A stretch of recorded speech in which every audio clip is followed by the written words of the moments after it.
Next will be convolution signal. Convolution is a way of combining two signals to form a third signal. So in our project, we will be using an input signal of the previous part, and we will be naming it as input signal xn and also hn. So these are the two signals that we'll be using to create another y signal. And now, as you can see in the table, we have already plotted using our xn and hn signals, and our output signal will be using convolution, which y equals to conv x and h, because we use both signals, and we will be plotting it into what x against y, which is n, and against yn. So basically, input will be x and h vectors, and output will be y, and these are the operations that we can see through our example.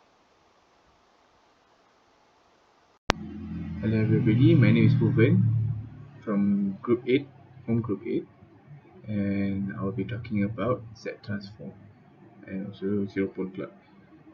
So zero pole plot, there is two for our coding, which will be one for the bandstop filter and one more will be for the low pass filter. So this is the coding for bandstop filter, which uses the transfer function to zero pole conversion for BA, and it will plot the Z transform on using the coding of Z plane. And this is the result for the bandstop filter. And then following the low pass filter using the same form of coding, the same commands, TF to CPK, and also Z plane to plot the pole zero plot lah. So that is all. This is all. This is for bandstop filter and this is for low pass filter. That's all. Thank you. So hi, I will be explaining about the DTFT, discrete time Fourier transform for our assignment.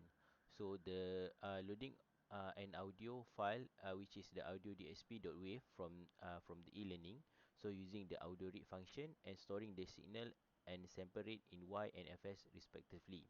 So next is calculating the time vector t by dividing the number of samples in signal L by the sample rate fs. So next is the plotting the time domain signal y and using the plot function and setting the title x-axis label and y-axis label. So next is the performing a discrete Fourier time DFT on the signal y using FFT function and storing the result in y. And the second argument to FFT is length of the DFT is which is set to L, so that the DFT length is equal to number of sample in the signal. And third argument specify that the FFT function should perform the DFT along the dimension of y.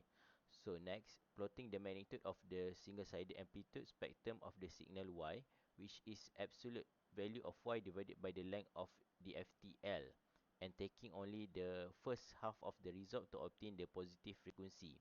The resulting P1 is multiplied by 2 for all frequencies except the first and last, which are already correct. Finally, the frequency axis f is calculated by multiplying the sample rate fs by sequence of frequency from 0 to L over 2 divided by the length of the FTL, and the single-sided amplitude spectrum P1 is plotted against the frequency axis f using plot function and settling the title x label and y axis label.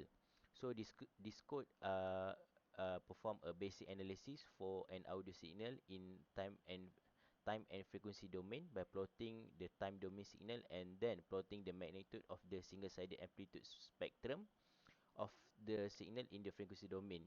The discrete Fourier transform is used to convert time domain signal into frequency domain, allowing for frequency analysis of the signal.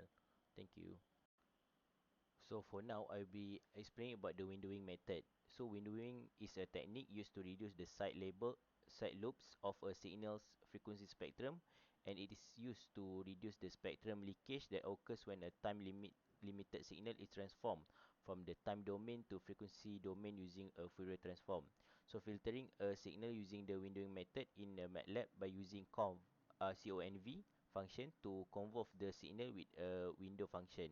So first we generate the signal, and next create a rectangular window for the S1, and convolve the signal with the window using conv.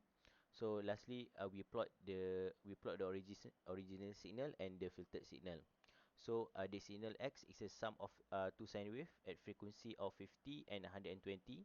The rectangular window W is created using rectwin and function with a length of 51. The convolve function is then used to convolve the signal X with the window W, resulting in filtered signal Y. Finally, the original signal and the filtered signal are plotted on the same graph of for comparison. This is just one of example. There are many Windows function available in MATLAB, such as Henning, Blackman, and other. Alright, thank you.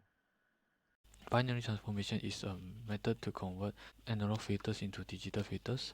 However, in our case, the Butterworth function has already created digital Butterworth filter for us, so we no need to perform binary transformation again. So quickly jump into our code. So first we load our audio. 0125.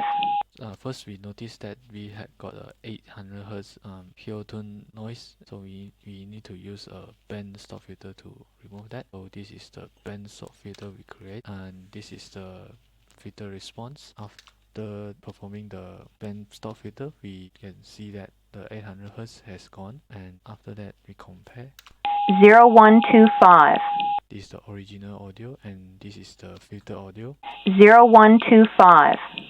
We can notice that there is still some high frequency noise in our audio, so we use low pass filter to remove the high frequency noise. So this is the filter response, and we can compare it from here, and you can see that the high frequency part has been removed. So we can compare. 0125. This is the original audio, and this is the audio after band stop filter. 0125. And this is the audio after low pass filter. 0125. After the filtering, we can get a clear human voice in our audio. That's it all from our group assignment. Thank you.